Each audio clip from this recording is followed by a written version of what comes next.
Bien, esta corresponde entonces a la clase número 9. A ver, refrescándonos un poco la memoria, habíamos visto en la anterior clase algunas teorías, ¿verdad? Respecto a la estructura que corresponde a la perspectiva biológica de la personalidad. Habíamos visto la teoría de Sheldon y Kretner, la teoría de Bus y Fleming, y finalmente la teoría de Goldberg, ¿verdad? Esas son las principales teorías que tienen relación con la estructura orgánica, ¿okay? Porque relacionan una estructura específica, biológica o genética, con determinados rasgos de la personalidad. ¿Okay? En eso también habíamos hecho algunas críticas respecto a los límites que hay, ¿verdad?, en las explicaciones. Es decir, la genética nos puede explicar hasta cierto punto la relación que hay entre una característica psicológica con una estructura física, ¿verdad?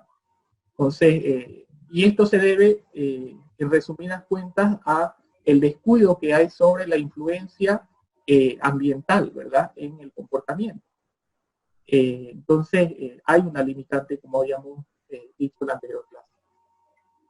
Bien, sin embargo, es importante conocerla porque, lógicamente, nosotros en algún momento leeremos informes como profesionales que vamos a hacer, leeremos informes de este tipo de explicaciones. Entonces, tenemos que entender muy bien a qué nos referimos cuando hablamos de la parte biológica y los límites también que existen entre la relación entre la estructura biológica, una estructura biológica y un factor psicológico. Bien. Ok, habíamos entrado entonces en lo que es dinámica, habíamos visto la influencia del ambiente basado en tres factores: la familiaridad del ambiente, los refuerzos positivos y negativos externos y la positividad y negatividad del ambiente, ¿verdad? Habíamos dicho qué es lo que eleva y qué es lo que mitiga también, ¿no? Lo que disminuye en cuanto a lo que es nuestra personalidad. Entonces, creo que eso quedó claro. Y también quedó claro la relación que hay y el nivel de influencia que existe en lo ambiental, en la modificación o modulación de nuestra personalidad. Estábamos ya entrando en lo que es desarrollo, ¿verdad? Y creo que ahí es donde nos quedamos, en las diferencias entre el genotipo y el fenotipo. Estos son conceptos importantes, son conceptos básicos de la genética, por tanto teníamos que reconocerlos, ¿verdad? Lo reconocimos desde el punto de vista conceptual y nos quedamos desde el punto de vista ya con ejemplos cotidianos, ¿verdad?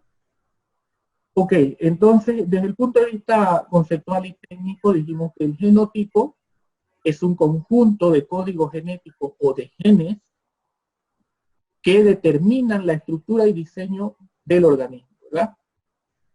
A diferencia del fenotipo, el fenotipo constituye la expresión orgánica final, ¿verdad? La expresión orgánica que es producto de las interrelaciones entre el ambiente y los genes. Vimos algunos ejemplos, ¿verdad?, sobre ello. Creo que algunos más acertados que otros, probablemente. Creo que el más acertado fue el de la lesión. Me parece que es el más claro que hay entre la diferencia entre lo que es código genético y lo que es una modificación genotípica. ¿Okay? Bien, vamos entonces ahora a meternos de lleno en lo que es la teoría de la división ontológica o ontogenética, perdón, del desarrollo. Creo que nosotros la conocemos, esta teoría, la hemos avanzado en neuropsicología 1 y 2, o 1 o 2, o también en desarrollo humano, cuando vimos la etapa de la concepción, ¿verdad? Bueno, el término que corresponde a esta teoría es la teoría de la división ontogenética, es la que manejamos comúnmente sobre los cromosomas, cómo están dispuestos los cromosomas dentro del cigoto, etcétera, etcétera. ¿Recuerdan eso? ¿Lo han visto eso en otras materias? Perfecto, ok. Bien, bueno, entonces, a ver, ¿de qué trata la teoría? La teoría primero se enfoca en el origen de la estructura y diseño del organismo, ¿ok? Parte de ese hecho. Conocer los códigos genéticos, cómo se forman, cómo se modulan y cómo se genera el cambio fenotípico del organismo en función de este origen. ¿Okay? Bien, entonces tenemos que remitirnos a la formación del cigoto, el origen de todo ser humano. ¿Okay?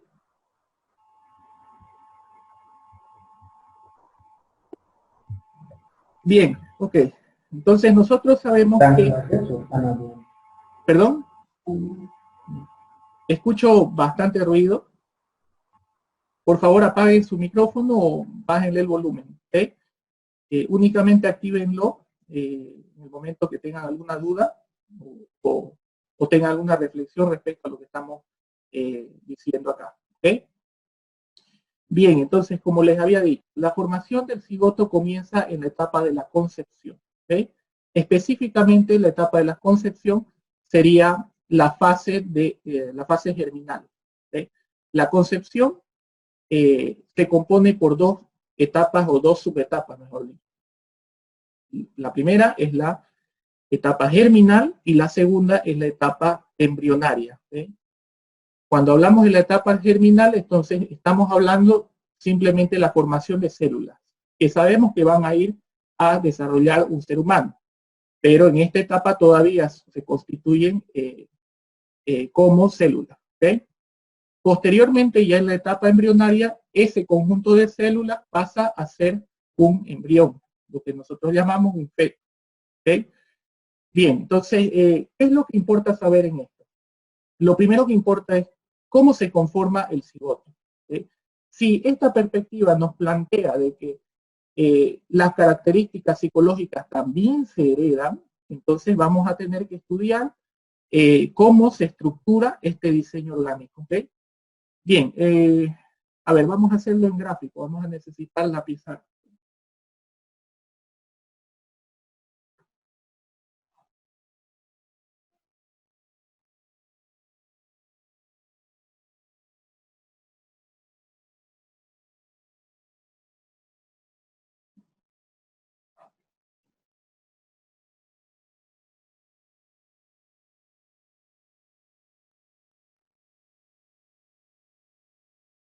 Perfecto. Ok. La formación del cigoto, ¿de qué depende? Lo primero, la formación del cigoto depende de la unión del espermatozoide con el óvulo, ¿verdad? Bien.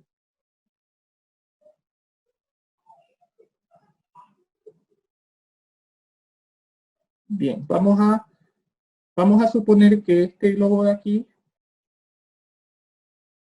no sé si aparece, estoy ya marcando.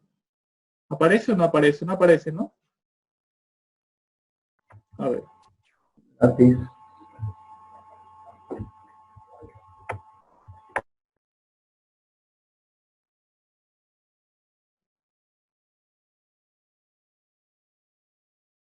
Un momentito, me van a esperar, por favor.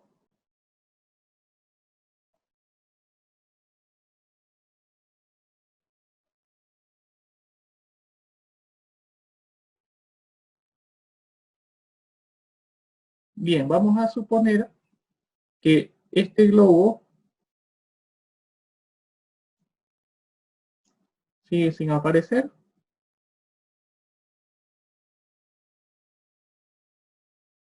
A ver. Ahora sí. Aparecieron dos ahora. Sí.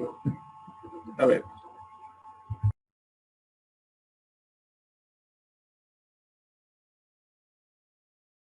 Bien, vamos a suponer que este globito de acá representa el núcleo de un cigoto. ¿Okay? El núcleo se encuentra toda la base genética de un ser humano. ¿Okay? Esta base genética está dispuesta por, sabemos nosotros, 46 cromosomas, ¿verdad?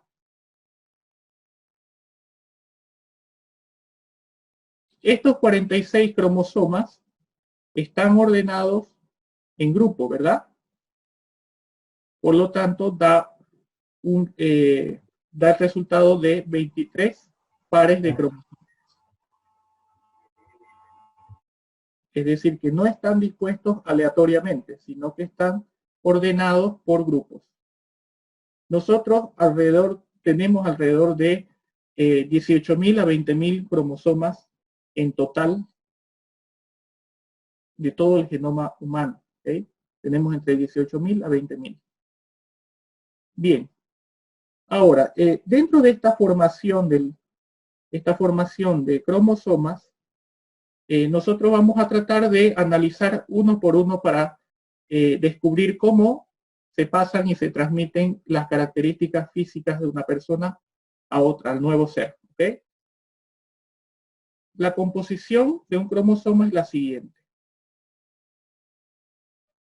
Bien, un cromosoma eventualmente está formado por, desde el punto de vista macroscópico, por dos brazos largos y dos brazos cortos. ¿Okay? Brazos largos y brazos cortos. Bien, unidos por un centrómero, lo que nosotros denominamos como centrómero. Bien, en cada uno de los brazos se encuentra lo que nosotros llamamos la cadena helicoidal ADN. Una cadena helicoidal porque está conformada por dos lazos en espiral, dispuestos en espiral. ¿Okay? Vamos a decir que están más o menos así. Lo que vamos a hacer entonces es analizar a partir de esta cadena helicoidal, analizar dónde se encuentran las variantes de las expresiones orgánicas, ¿okay? de cada uno de los seres humanos. Bien, ¿puedo borrar todo esto? Es que voy a necesitar más espacio. ¿Sí? Ok. Puede duplicar pizarrón sin vale.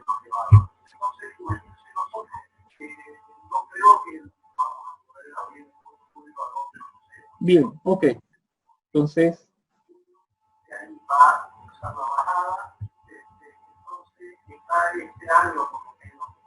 aquí está el cromosoma. ¿Okay? Entonces, lo que vamos a hacer es deshilar esta cadena. ¿Okay? Si nosotros deshilamos esta cadena, vamos a encontrar una disposición helicoidal, como les acabo de comentar. ¿Okay?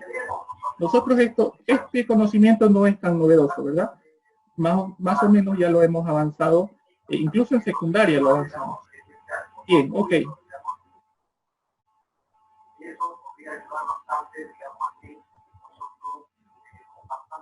A ver. Ok, aparece y desaparece. No sé si les pasa eso en su computadora. ¿Sí? Sí, llega con efecto. Está raro. Sí. Llega, pero llega tarde, parece. Ok. Bien. Entonces, un cromosoma está dispuesto por esa cadena helicoidal.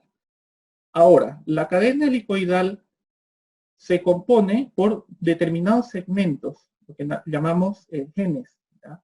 Cada segmento, es decir, un espacio de la cadena, se representa como un gen. ¿Okay? No sé por qué aparece y desaparece el gráfico. Por lo menos en mi computadora aparece y desaparece el gráfico. Si lo vuelvo a hacer ahorita, se va a ver como un garabato. ¿Se ve la cadena que hice o no?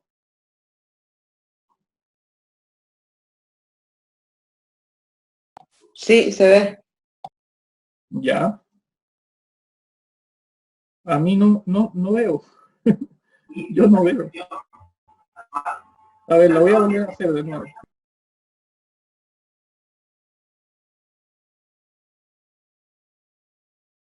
Bien. Entonces, como habíamos dicho, cada segmento otra vez se me desaparece el gráfico. Aparece y se me desaparece. No entiendo por qué. Bien. Entonces, cada uno de los espacios se encuentra un segmento. A ese segmento le denominamos genes. Es decir, que cada gen es un segmento del cromosoma. ¿Okay? Cada gen está determinado por un segmento del cromosoma. De todos los cromosomas, lógicamente. Aunque en la genética de hoy, lógicamente, lo que cuesta en la investigación genética es determinar dónde termina un gen y empieza el otro. Porque estamos hablando, si bien ahorita lo vemos en un gráfico bastante entendible, no obstante, las sustancias son diferentes. Tratar con las sustancias es diferente. Entonces, no hay un límite geográfico entre un gen y otro. ¿Okay? Entonces, eso se determina incluso por cálculos matemáticos. Bien, de todas maneras, eso no es algo de nuestro interés. Lo que sí nos interesa es que existen unas delimitaciones que nosotros llamamos genes. ¿Okay? Bien, entonces quiere decir que si nosotros volvemos al gráfico del cromosoma, un segmento sería esto, correspondería a un espacio físico del cromosoma. ¿Se entiende hasta aquí? ¿Sí? Perfecto. Químicamente un gen se compone por tres elementos. Por un lado, se compone por un azúcar,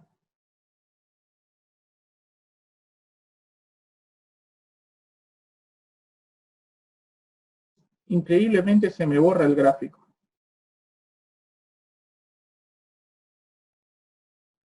Bien, a ver, un momento, por favor. Bien.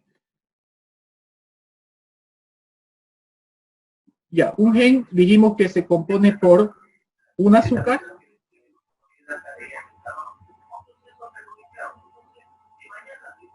se compone por un fosfato y finalmente por una base nitrogenada.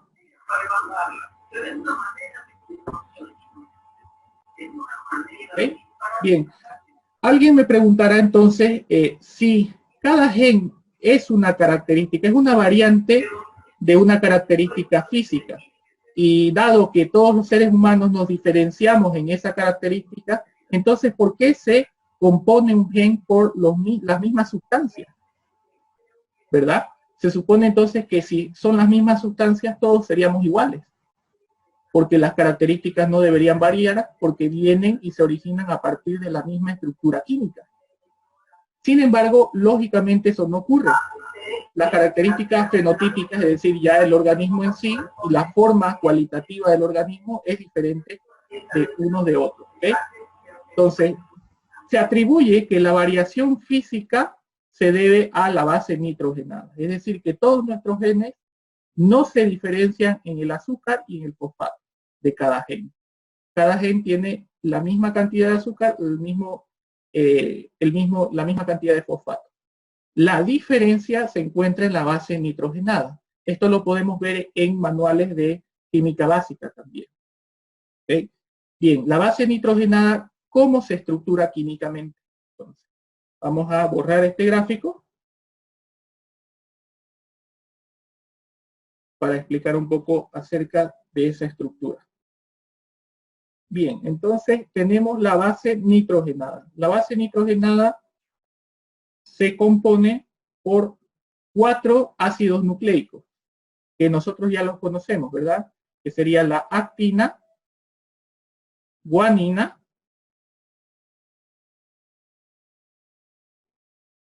citosina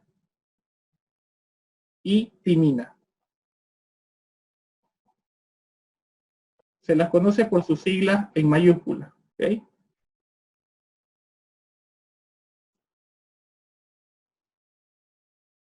Estas serían entonces los 4 ácidos nucleicos de los cuales se diferencian. Entonces, aquí está lo interesante, que una característica física depende de la combinación de estas 4 sustancias.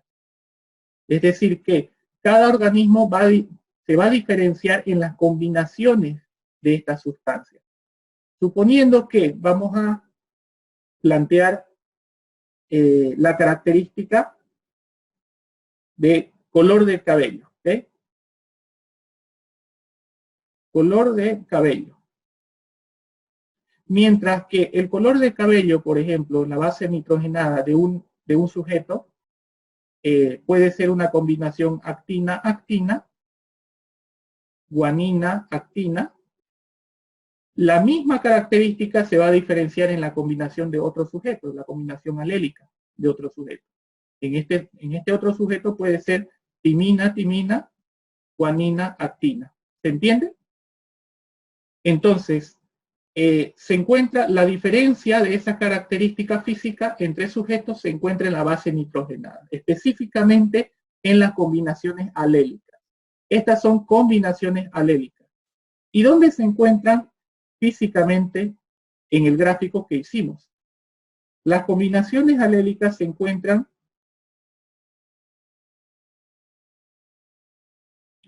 en los puentes covalentes. ¿Okay? Ahí se encuentran específicamente. Fíjense que la cadena helicoidal no es una cadena que está suelta, sino tiene uniones covalentes. Estas uniones covalentes se dan por las combinaciones alélicas. Entonces, cada uno de los puentes va a representar una combinación propia de ese organismo, pero basado en la misma característica, ¿verdad? Porque la ubicación de ese gen nos dice, o es la receta de el color del cabello. Y eso no varía en todos los seres humanos. Todos los seres humanos tenemos un color del cabello. Entonces, hay un gen que determina ese, vamos a decir, esa orden, ese código genético. ¿Okay? Sin embargo, su base hidrogenada va a ser diferente en cada uno de los organismos. Por tanto, cualitativamente va a ser diferente. ¿Okay? Entonces, las combinaciones alélicas se dan en el gráfico y específicamente a partir de esas uniones covalentes entre las sustancias. Por ejemplo, esta unión covalente puede ser actina y otra parte guanina. Y esta será la orden específica de crear lo que dijimos la anterior vez, cabello rubio. ¿Se entiende, verdad? Entonces, cuando hablamos de una característica física, eso es inamovible. Es decir, todos tenemos 46 cromosomas ordenados en pares. Por tanto, cada uno de los genes habla sobre, o se refiere, mejor dicho, a una característica específica que todos tenemos, pero cualitativamente los diferenciamos, ¿verdad? Entonces, la cualidad diferencial es lo que nosotros llamamos variante física de esa característica que todos deberíamos tener. ¿Okay? Bien, ¿hasta aquí se entiende? ¿Alguna pregunta? Deben haber seguramente, porque esto no lo vamos a volver a avanzar en toda la carrera, ¿no? Pero una pregunta de... entendemos muy bien, con esto termino, si nosotros lo entendemos muy bien, cuidado el genetista que quiera contradecirnos, ¿eh? Cuidado con el genetista, porque ya lo vamos a tener bien claro y bien específico. Sí, adelante, alguien me preguntó. Una pregunta, entonces, las combinaciones alélicas serían cada una de las barras, por así decirlo, del gráfico, ¿no? Correcto. Se representarían por las uniones covalentes de las dos cadenas, ¿verdad? Perdón, de las dos líneas helicoidales de la cadena de ADN. Vale, ¿las uniones covalentes son las barras? Ahí Sí, esa sí, parte sí. me he liado un poco. Sí, comúnmente diríamos que son barras, son uniones, ¿verdad? Porque se están uniendo. Vamos a hacer otro gráfico un poquito más específico, ¿ok? Perdón. Nosotros generalmente lo entendemos así, ¿verdad? Las dos líneas helicoidales. Entonces, las barras vendrían a ser estos, lo que nosotros vemos en los gráficos de los laboratorios, en todos lados vemos esto. ¿Okay? Entonces, estas son las uniones covalentes. Y las uniones covalentes llevan las combinaciones alélicas propias de ese organismo. Por ejemplo, aquí puede ser actina, timina, ¿verdad? En una característica, bueno, perdón, una variante física de un organismo en particular. Mientras que posiblemente en ese mismo sitio, de esa misma unión, podríamos ver que en otro organismo puede ser citosina. Entonces, son combinaciones diferentes, pero a partir de una misma característica fija del gen, ¿verdad? Bien, hasta aquí entonces, ¿hay alguna otra pregunta para seguir avanzando? Sí, yo, Sí, sí, adelante. y ahora, ¿cómo unimos esto a la personalidad? ¿Cuáles son cómo hacemos para pensar que una característica de la personalidad puede en este gráfico entrar para heredarse? Exactamente.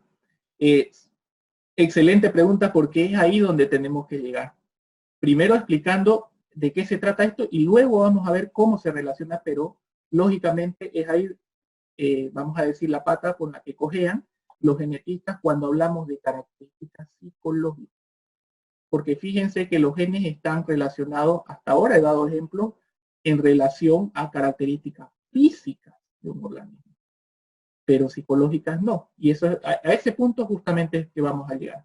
Pero como les digo, para cuestionar algo, sí o sí tenemos que conocerlo primero.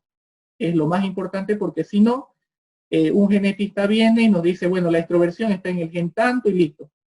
Sonamos porque no sabemos absolutamente ni qué es un gen, ni qué es una combinación alélica, ni cómo se da, ¿verdad?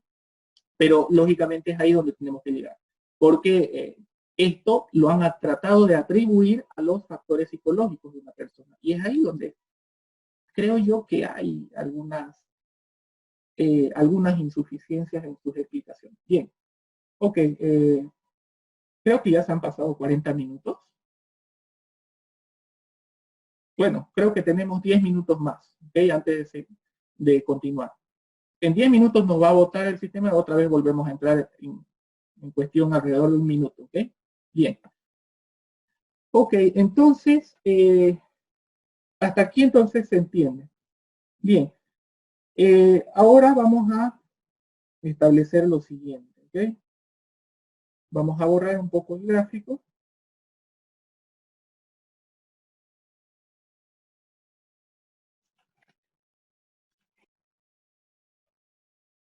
Bien.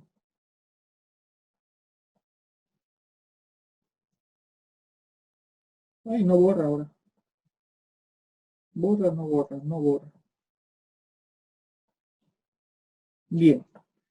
Ok, entonces siguiendo esta línea. Ahora, vamos a hablar un poco sobre lo que nosotros denominamos como alelos homólogos. ¿Okay? Para eso vamos a establecer lo siguiente. Habíamos dicho que en un cigoto el orden, hay un orden que tienen los cromosomas, y este orden es en pares, ¿verdad? Entonces, eh, esto hay que entenderlo bien, ¿por qué? Porque cada uno de los pares o cada uno de los conformantes de cada par, suponiendo que este es el par 6, por ejemplo, cada uno es heredado por nuestro padre, uno, y por nuestra madre, el otro. ¿Okay? Es decir, que la disposición de los pares siempre se da por 23 pares de cromosomas, perdón, de 23 cromosomas que nos hereda nuestro padre y 23 cromosomas que nos hereda nuestra madre. Por tanto, entonces, la disposición siempre va a ser en pareja. El gen del par 6, perdón, el cromosoma del par 6, uno de los cromosomas nos hereda nuestro padre y el otro de los cromosomas nos hereda nuestra madre. Bien, eso que quede claro, ¿ok? Ahora, fíjense que nosotros las características ya fenotípicas de nuestro organismo se activan solamente a partir de uno de los genes, de los dos genes aportados. Es decir, esto va a depender de cuál es el gen dominante y cuál es el gen recesivo. ¿Okay? Entonces, llamamos genes homólogos, ¿por qué? Porque en cada par existen los mismos segmentos que nos hablan de la misma característica física. Pero el gen dominante es el que fenotípicamente vamos a heredar. Y el otro lo vamos a tener inactivo, pero ahí en nuestra base genética. ¿Okay? Entonces, hablamos de genes homólogos porque se sitúan en el mismo segmento. Son genes que nos refieren a una misma característica. Por ejemplo, color de ojos. Entonces, a esto se le llama gen homólogo. ¿Okay? Pero ya sabemos que uno es activo y el otro que no está activo. ¿Por qué? Porque el que fenotípicamente hemos heredado es uno de los dos. ¿Okay? ¿Es correcto decir los genes dominantes y recesivos? Sí, correcto. Sí, sí, es correcto. El gen dominante, lógicamente, es el gen que se va a pronunciar, el que tiene probabilidad, mayor probabilidad de pronunciarse y de volverse una característica eh, fenotípica, ¿okay? Porque ya sería la parte visible de nuestro organismo, ¿verdad? Entonces, pero sin embargo es un gen homólogo, ¿por qué? Porque ambos representan la misma característica, solamente que son variantes en las bases nitrogenadas de cada uno. ¿Okay? Si yo, por ejemplo, antepongo,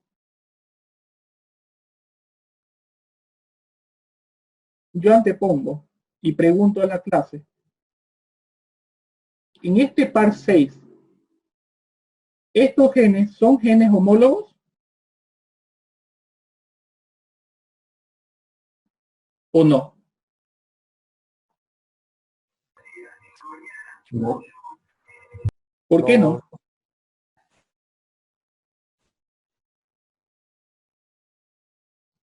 ¿Por qué no? Es correcto, pero ¿por qué no?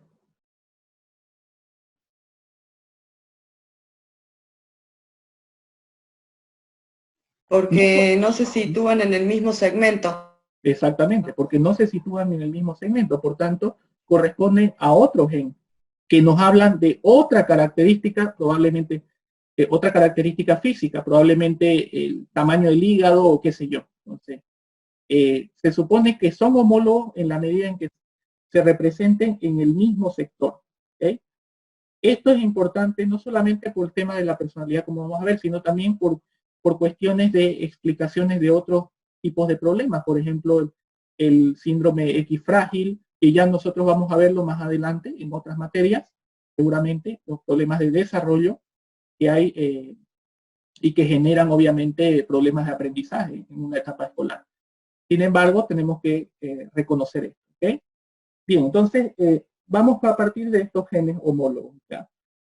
Creo yo que lo que no corresponde ahorita es ya entrarse a la probabilidad de que se herede un gen del padre y no el gen de la madre. Eso, creo que eso se hace a partir de cómputos y tomando en cuenta la teoría de Mendel. ¿Okay?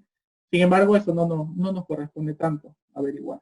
Sin embargo, sí corresponde saber cómo nosotros heredamos. Ahora, ¿alguna pregunta más hasta aquí?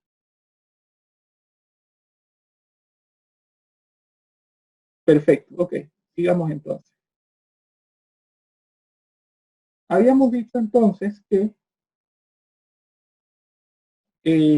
hay una probabilidad, por ejemplo, si el gen de mi madre es dominante y ese gen tiene una combinación de ojos azules, entonces hay mucha probabilidad de que yo herede el color de ojos azules, cosa que en realidad no pasó. Pero, de todas maneras, en el caso, por ejemplo, de que el gen dominante sea el de mi padre y sea la combinación de su base nitrogenada haya sido, de ese gen en particular, haya sido color café, no negro, porque no existen ojos color negro, cafés, entonces obviamente heredaré ese color. Sin embargo, lo tendré como un gen inactivo el color azul, que se puede, que haya probabilidad que después sea el gen dominante y el que tenga la expresión física en otras generaciones. Entonces se va entendiendo esto, ¿verdad? Entonces es cuestión de probabilidad. Es cuestión de probabilidad y dominancia. Licenciado, ¿cómo sabemos cuando los genes dominantes de mi madre o de mi padre fueron transferidos a mí? Es fácil, visibilizando, observando las características físicas de la persona, los parecidos que hay. Por ejemplo, si,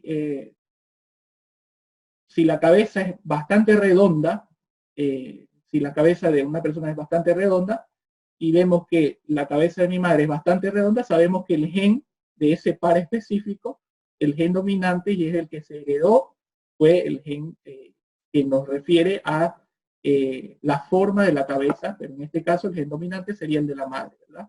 Entonces, observando podemos ver cuál es la característica que hemos heredado y por ende deducir cuál es el gen dominante en esa característica. Bien, Ahora vamos a hacer una tabla para explicar un poco respecto a la personalidad. Esto mismo que hemos visto se atribuye que también sirve para explicar determinados rasgos de personalidad. Es decir, estamos diciendo que no solamente, o por lo menos dicen los genetistas, no solamente esto se aplica a las características físicas, sino también a las características psicológicas de una persona. Entonces, se supone que deben haber genes igual, con el mismo, en un segmento específico, con una base nitrogenada, pero que no habla o que no refiera a una característica física, sino a una característica psicológica. El problema de esto es que hasta ahora no se ha podido obtener resultados exactos sobre la herencia respecto a una característica psicológica. Y esto se debe a que se está sacando de la ecuación la influencia del ambiente, es lo que llevábamos nosotros, lo que hasta donde nosotros habíamos avanzado en la anterior clase. O sea, se está descuidando esa parte y por ende, entonces, lógicamente los resultados nunca van a salir de manera exacta. Si se toma en cuenta el factor genético y el factor ambiental, posiblemente se gane la exactitud que se necesita.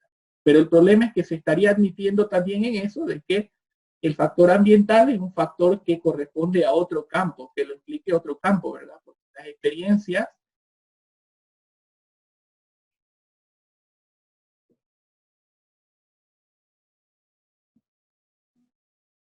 bien, a ver, de vuelta a la pizarra.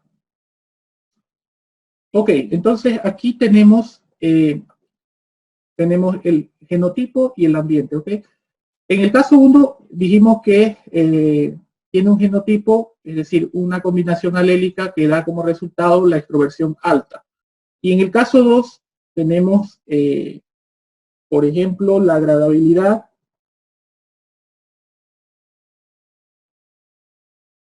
alta.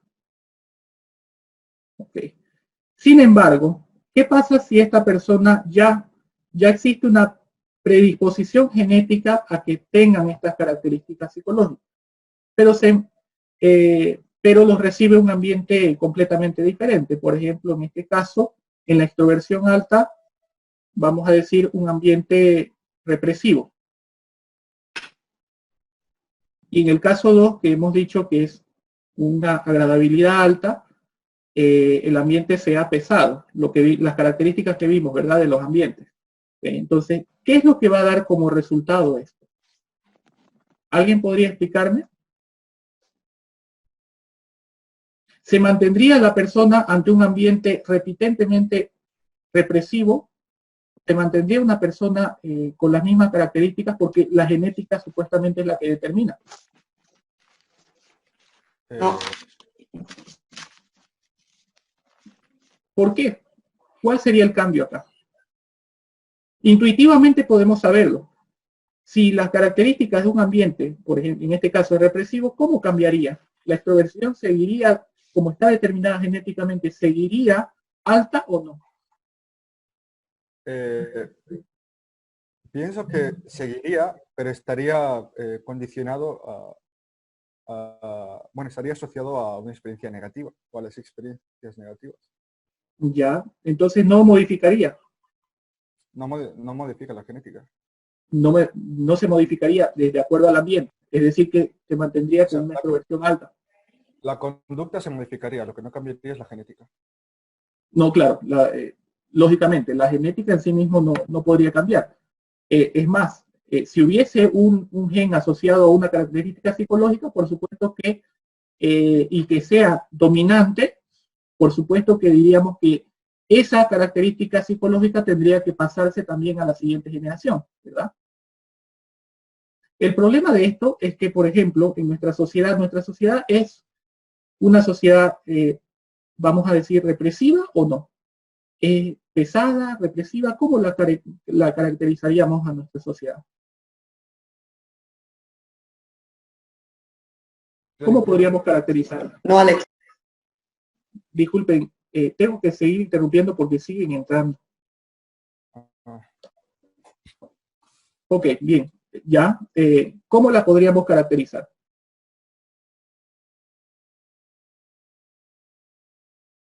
Bueno, en una palabra podemos caracterizar y podemos errar también, no hay problema, simplemente es un ejemplo. No necesitamos tener tanta exactitud en eso.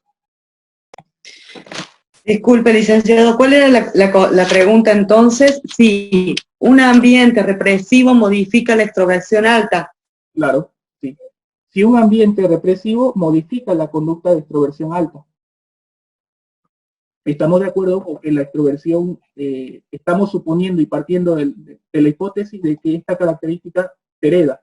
Es decir, que ya el individuo pasa por predisposición hereditaria a ser extrovertido. Y se topa con un ambiente repitentemente pesado, o bueno, en este caso, que es extroversión, sería represivo, porque el extrovertido interacciona. Pero ¿qué pasa si lo recibe una cultura o una sociedad que no interacciona tanto? Bueno, justamente, Ajá, sí, sí. si el ambiente es represivo, yo pienso que se cambia la extroversión alta por otra cosa. No sé si tanto como la introversión, pero que supongo que se modificará. Correcto. Y es así, en efecto es así.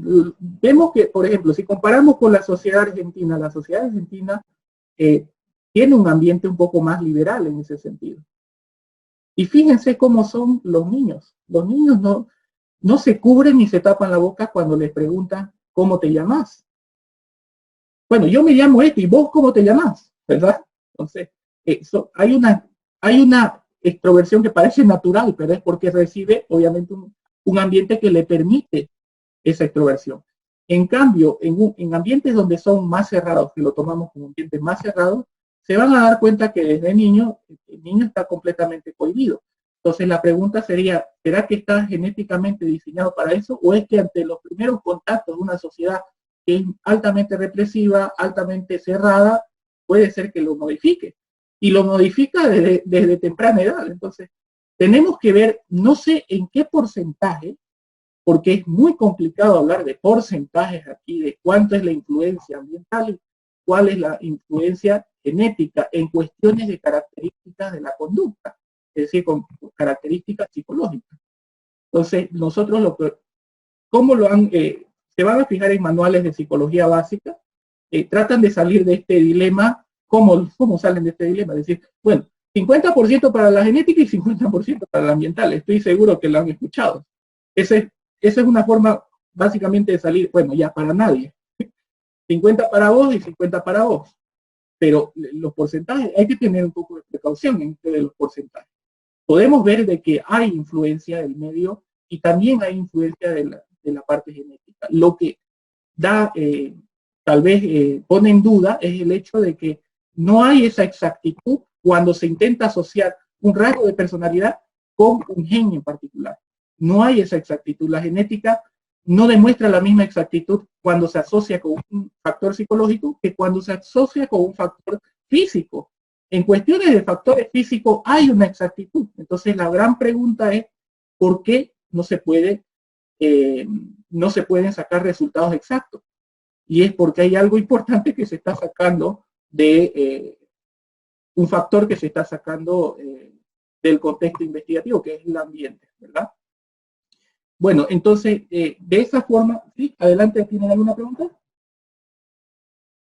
Sí, yo quería hacerle una consulta porque a mí me surge la duda, porque estamos viendo de que entonces podemos decir que es una predisposición a ser extrovertido cuando uno genéticamente puede, la extroversión, la predisposición a ser extrovertido que te puede modificar el ambiente, eso.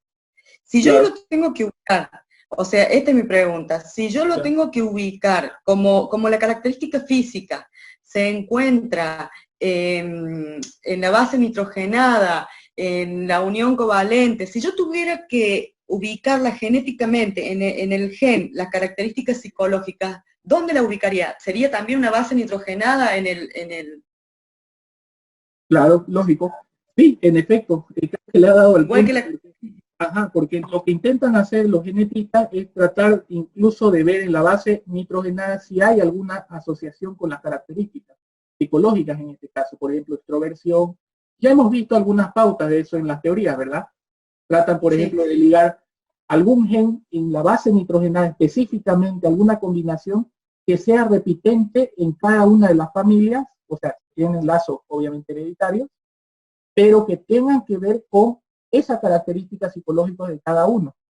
Y ahí es donde encuentran la multiplicidad de comportamientos que no les permite ver una exactitud. ¿Por qué? Porque no lo está determinando la genética. En un linaje de personas extrovertidas puede aparecer personas introvertidas, pese a que ni el gen inactivo ni el gen activo están asociados a esa característica. Entonces, ¿de dónde surge? Se dan cuenta, ¿verdad? Hay una limitante en esto. Eso solamente tomando en cuenta la unidad que estamos viendo, que es la perspectiva biológica. A partir de ahora vamos a ver la parte psicológica y cómo nos explica la psicología paso por paso, cómo una experiencia en particular nos puede construir los rasgos de personalidad. Y cuando terminemos el curso me dirán, pero los genetistas están completamente equivocados. Porque lógicamente la parte psicológica y la construcción de los rasgos de personalidad a partir de la multiplicidad de experiencias es mucho más rica en cuestión de explicación que solamente detenerse a ver la base nitrogenada de cada una de las familias. Y eso lo vamos a ver a partir, bueno, en lo que culminemos, porque a partir de ahora termina la biología y empieza ya la psicología en cuestión de rasgos de personalidad. Es por eso que tomo la unidad inicial como la unidad que tiene más cuestiones y más y responde más a la crítica. Posteriormente a ello vamos a empezar a ver ya la parte psicológica que nos proporciona más explicaciones al respecto. ¿Okay? Pero esto quedó claro, ¿verdad? Bien, vamos entonces al siguiente punto. Siguen entrando, les comento. No sé por qué llegan tarde. No sé si el micro no habrá pasado. Lo digo de manera retórica, ¿no? Porque... Bien, a ver, vamos a ver. Creo que ya estamos todos. Y bueno, tenemos 7 participantes, les comento, y somos 3 en total tendríamos que ser, no 7. Bueno, en fin, el micro los ha dejado, me imagino, no sé. En fin, ok, vamos entonces al siguiente punto, ¿ok? Vamos a dejar un momento la pizarra y vamos a continuar con las diapositivas. A ver.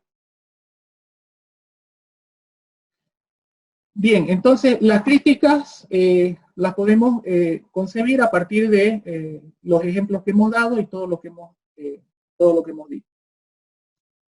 Bien, el siguiente punto refiere a la parte patológica. ¿Okay? La parte patológica ya se instaura más no desde un conocimiento genético, sino desde un conocimiento fenotípico. ¿Okay? Cuando hablo de fenotípico ya saben ustedes que estoy refiriéndome al producto orgánico. Y en este caso, lógicamente, el producto orgánico que vamos a ver es el cerebro, porque es ahí donde está la fuente de todo el intelecto y toda la personalidad del cerebro. Bien, para eso necesitamos primero nuestro auxiliar, donde se los voy a presentar. El auxiliar, que bueno, más o menos nos va a orientar en cuestión de lo que es las visiones y los cortes anatómicos para saber cuáles son las estructuras orgánicas en el cerebro que tienen relación con alguna patología de la personalidad. ¿Okay? En algunos casos creo que ya los hemos avanzado en neuropsicología 1 y 2, así que no vamos a estar tan perdidos. Bien, primero nos vamos a orientar, ¿okay? Porque cuando hablamos de anatomía, a ver un poquito más arriba lo ves. Cuando hablamos de anatomía, primero tenemos que orientarnos en cuestiones, por cuestiones de orden, ¿ok? Las visiones básicas para describir alguna parte del organismo son, por ejemplo, esta que es la visión lateral que nosotros llamamos, la visión lateral derecha en este caso, y la visión lateral izquierda. Otra de las visiones que nos permiten ver otras estructuras en el cerebro sería la visión inferior, que es esta. Creo que en neuropsicología nos la hemos pasado todo el semestre viendo todas las visiones, ¿verdad? Del cerebro.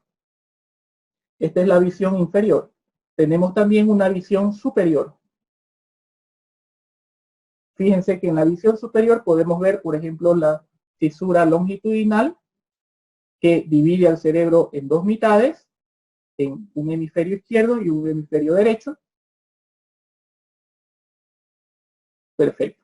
Ahora, eso en cuanto a lo que son visiones, ¿verdad? Las visiones, esta es la visión frontal, es la última, que nos permite ver todo el lóbulo frontal.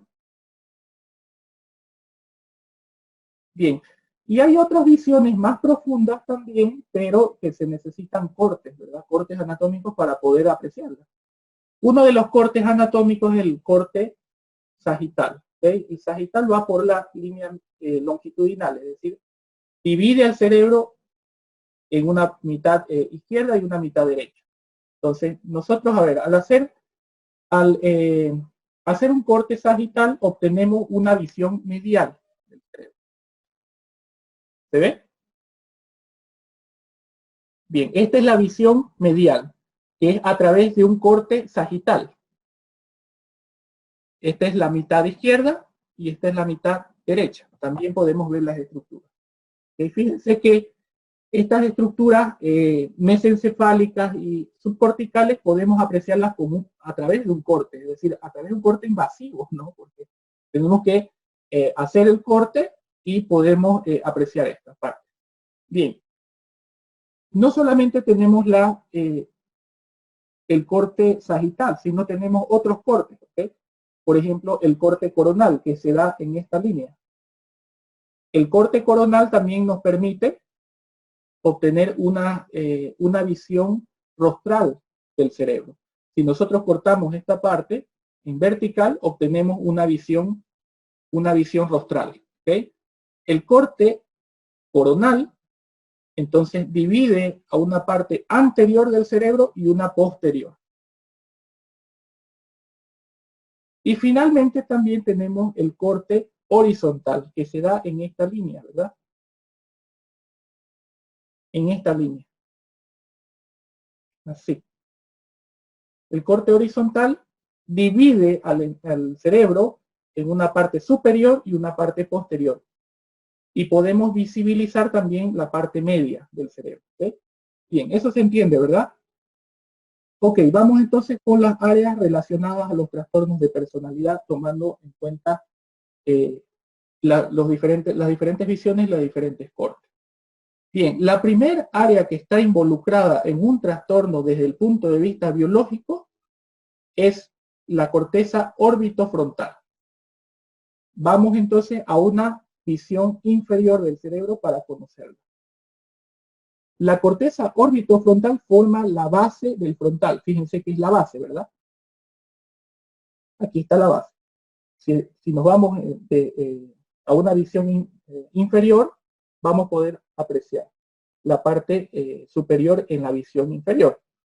Esta sería la base que se denomina la corteza orbitofrontal. ¿Se ve ahí? La corteza orbitofrontal forma la base del lóbulo frontal y fíjense que está por encima de los bulbos olfatorios. Los bulbos olfatorios son estos de acá. Los bulbos olfatorios ya nosotros conocemos en neuropsicología que es la región perceptiva primaria del olfato. Entonces, lo que está por encima de los bulbos olfatorios corresponde a la corteza orbitofrontal. ¿Qué pasa ante una lesión de la corteza orbitofrontal?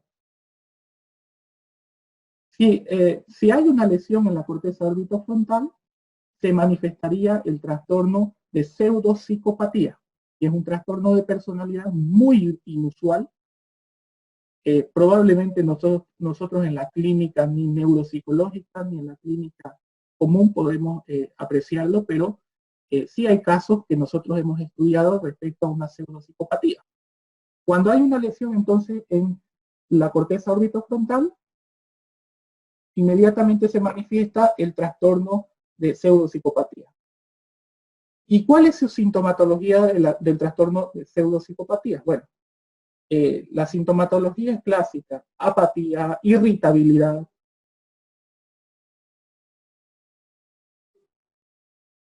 Otra sintomatología es la impulsividad, la falta de límites. Esa es la sintomatología clásica. ¿Okay? Bien, nosotros hemos estudiado un caso en neuropsicología. ¿Alguien recuerda cuál es ese caso?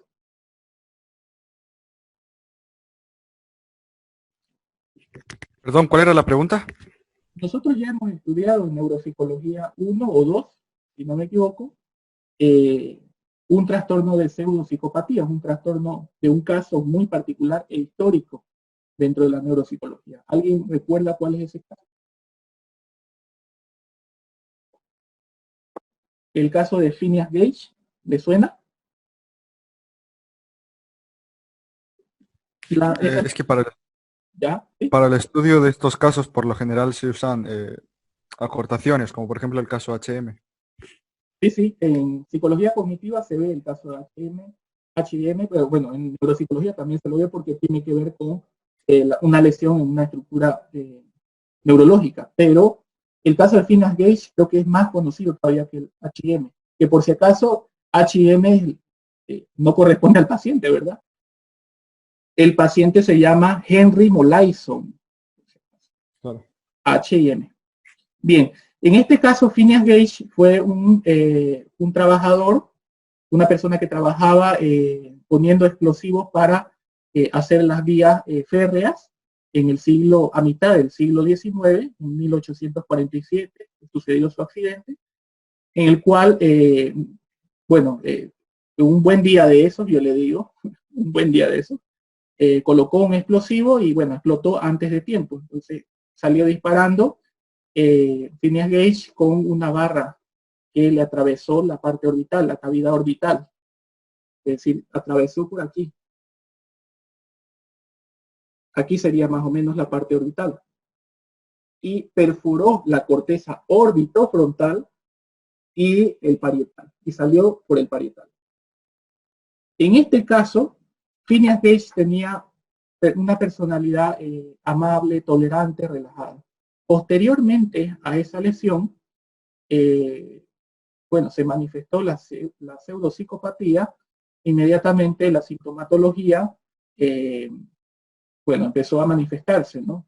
La falta de límite, la persona ya era irritable, completamente irritable, nada agradable, una persona que estaba una conducta sociopática en ese sentido, es decir, una falta de límites. Entonces, desde este punto de vista, bueno, se empezó a tomar en cuenta también la estructura orgánica de la corteza orbitofrontal. Y a partir de ese caso fue que se atribuyó a la corteza orbitofrontal las funciones de ser un almacén de conductas sociales. ¿Okay? Entonces, si yo pregunto en el examen cuál es la función principal de la corteza orbitofrontal, no me van a dar la sintomatología, ¿verdad? Porque no estoy refiriéndome al trastorno. Estoy refiriéndome a cuál es la función. En este caso, la función es de ser un soporte y almacén de las conductas sociales. ¿Okay? Bien, eso entonces por un lado. Desde el punto de vista biológico podemos identificar el primer trastorno, que sería el trastorno de pseudopsicopatía, que es un trastorno de personalidad desde esta perspectiva, por supuesto. Bien, y el segundo trastorno también bastante estudiado es el trastorno de pseudodepresión. Fíjense que el término pseudo quiere decir falso, porque no es funcional, porque es estructural, porque ha sido un problema provocado por un accidente. Entonces, no podemos atribuir a que es un trastorno por alguna experiencia traumática o por colocarse en alguna situación en particular.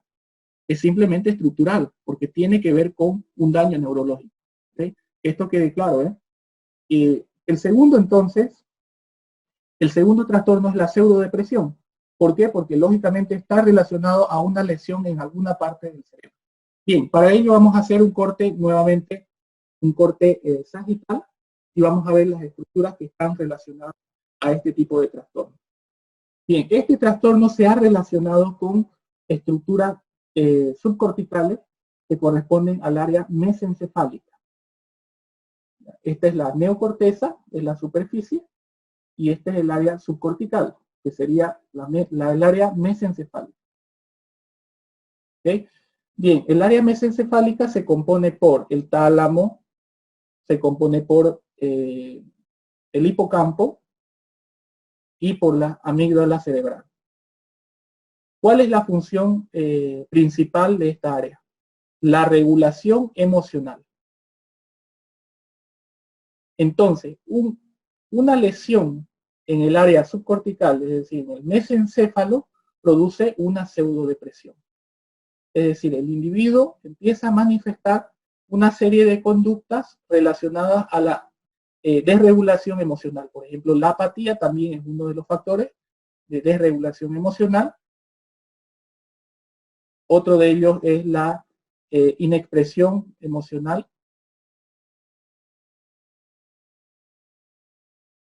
Esos dos son los síntomas principales, diría yo, de la pseudodepresión. ¿Okay? Entonces, si nosotros hacemos un diagnóstico de la persona sin tener una resonancia magnética, podemos ver que puede ser, el diagnóstico podemos hacerlo como depresión mayor. Sin embargo, si encontramos correlato de una lesión en esta área como producto, por ejemplo, de un accidente de tránsito o un ACV, un accidente cerebrovascular, un derrame cerebral en esta área, entonces inmediatamente hay pruebas de ello, entonces el diagnóstico ya no es depresión mayor, el diagnóstico es pseudodepresión. ¿Se entiende, verdad? Ok, bien, entonces por eso es que no hay que diagnosticar a buenas y primeras, también hay que trabajar en conjunto con las otras disciplinas para tener un diagnóstico mucho más rico, ¿verdad? En ese sentido. Bien. Ok, entonces, ¿hasta aquí alguna pregunta?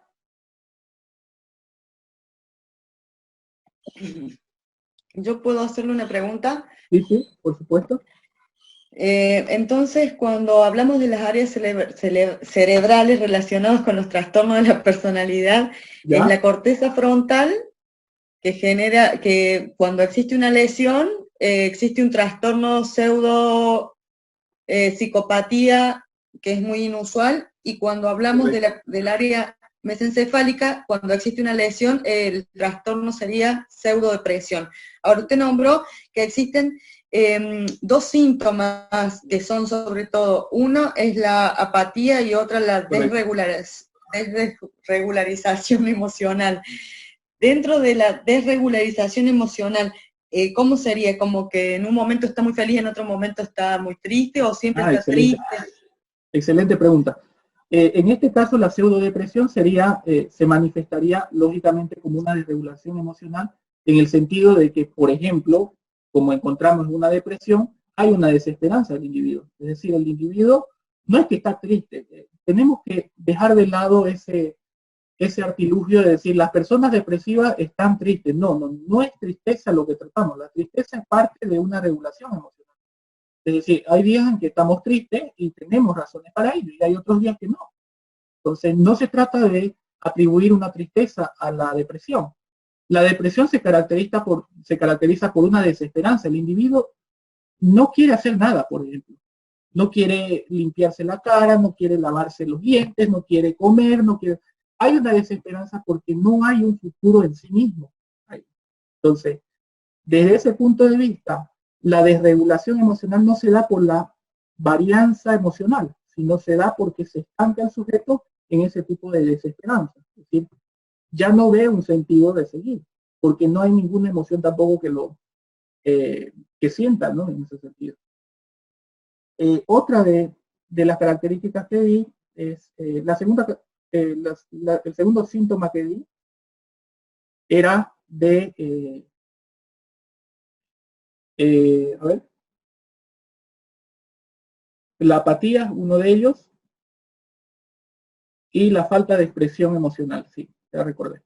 La falta de expresión emocional es lógicamente estar relacionado a una desregulación emocional, por supuesto, porque el sujeto no puede reír, por ejemplo, porque no le dé gracia a nada. Entonces no hay una emoción que haga una interfaz para emitir esa conducta. Entonces, por supuesto que el sujeto queda emocionalmente anulado. Podemos contarle el mejor de los chistes, pero no hay una expresión final, porque no puede haber una expresión porque no hay una emoción que tome ese sentido, ¿verdad? Conductual. Entonces, hay una desregulación emocional, pero lo que quiero dejar sentado es que la desregulación emocional no solamente se manifiesta como la variabilidad de las emociones. ¿Okay? Se puede manifestar de muchas maneras. El no sentir una emoción es también una desregulación emocional. Como el sentir variante de un minuto a otro, también hay una desregulación emocional. No es entonces el único sentido, no lo tomemos la desregulación emocional como solamente la variabilidad emocional de un momento a otro. ¿Ya? Bien, ¿alguna otra pregunta? Bueno, que parece que Alex y Natalia nomás los tengo de participando aquí. Me parece que no hubiese dejado ingresar a nadie más.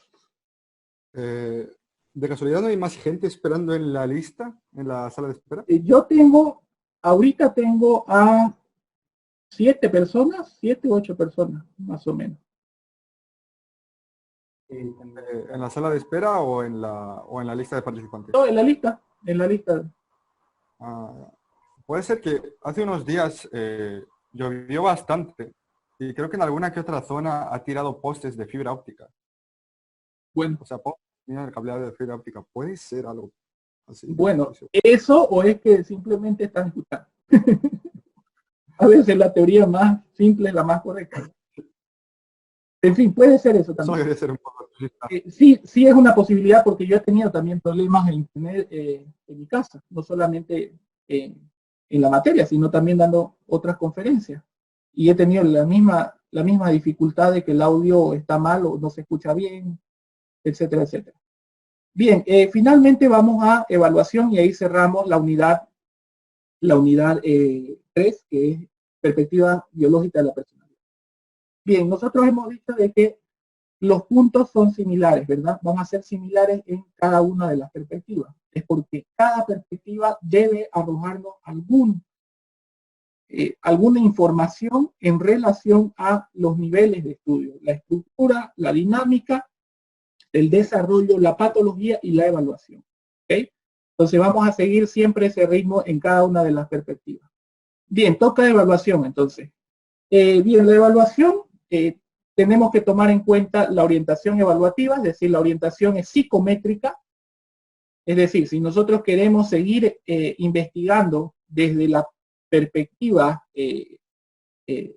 biológica de la personalidad, tenemos que emparentarnos con una orientación psicométrica.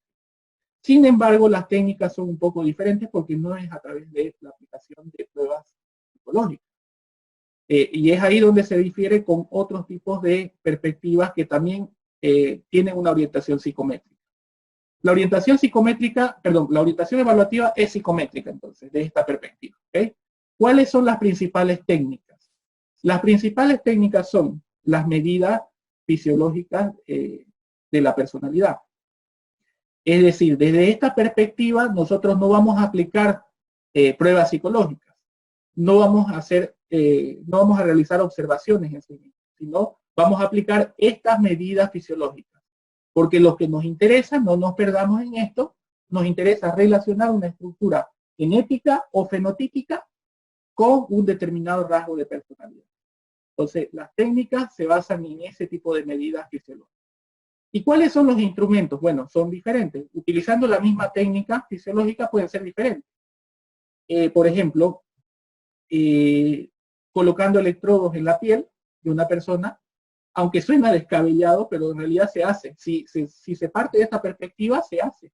Se realiza ese tipo de, se utiliza ese tipo de instrumentos.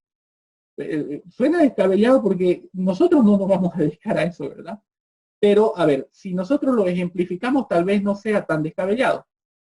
Por ejemplo, si nosotros compartimos el hecho de que una persona introvertida ante una situación pública suda o se pone nervioso para hablar o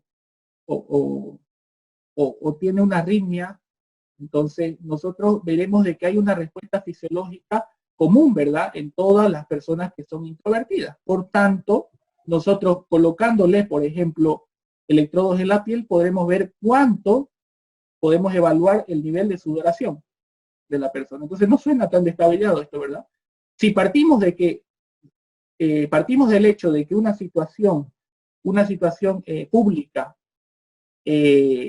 modifica la fisiología de una persona, entonces estaremos de acuerdo en que aplicar o colocar electrodos en la piel de una persona es una idea acertada, desde el punto de vista investigativo y partiendo de esta perspectiva. ¿Están de acuerdo conmigo?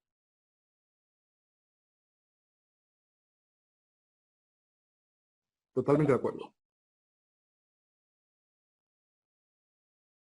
¿Se escucha? Sí, sí. Perfecto, bien. Otro de los instrumentos es la resonancia magnética. La resonancia magnética es más utilizado todavía. Es decir, pruebas in situ para ver la actividad del cerebro. Por ejemplo, si nosotros colocamos una diapositiva al sujeto, una diapositiva que lo haga sentir curioso, probablemente veamos una actividad más intensa en esa determinada estructura cerebral, ¿verdad? En una persona extrovertida, por ejemplo, o también en una persona introvertida. Y a partir de esas diferencias podemos conformar las características psicológicas, tomando en cuenta las estructuras que tienen mayor actividad durante esa misma misión del comportamiento. Y finalmente, el electrocardiograma, por las mismas razones y bajo el mismo ejemplo que les acabo de dar. Es decir, si nosotros partimos del hecho de que la persona tiene un nivel de sudoración más exagerado en una situación pública y también puede tener una arritmia en una situación pública, entonces lógicamente nosotros vamos a evaluar el nivel del ritmo cardíaco de esta persona. Entonces son instrumentos que lógicamente como que quedan rezagados de nuestra profesión. Sin embargo, la perspectiva biológica de momento es eso lo que está investigando. ¿Alguna pregunta?